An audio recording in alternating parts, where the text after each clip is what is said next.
అండి నిన్న మా వాడి బర్త్‌డే అయింది గదా! ఇంక మా అక్క వాళ్ళ ఇంటికి వెళ్ళి నైట్ అయితే ఇంక ఉండిపోమని పిల్లలు బతిమాలేస్తే ఉండిపోయాము. ఇంకా ఉదయమే బయలుదేరి వచ్చేసి ముందైతే లక్కోడిని స్కూల్‌లో దిగబెట్టేసి షాపింగ్‌కైతే వెళ్ళాము. మా అక్క గాజులు తీసుకుంటానంటే పంచలోహాల గాజులైతే తీసుకున్నామనమాట. ఇవి వెలిసిపోవడం, రంగు పోవడం అలా ఉండదంటండి. లైఫ్ టైమ్ అలా చేతికి వేసుకొని ఉంచేసుకోవచ్చంట. మేమైతే ద్రాక్షారామంలో తీసుకున్నాము.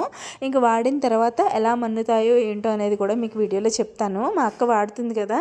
నేను కూడా తీసుకుందాము అనుకున్నాను కానీ మా అక్క వాడిన తర్వాత ఎలా ఉంటాయో తర్వాత తీసుకోవచ్చులే అని చెప్పేసి తీసుకోలేదు.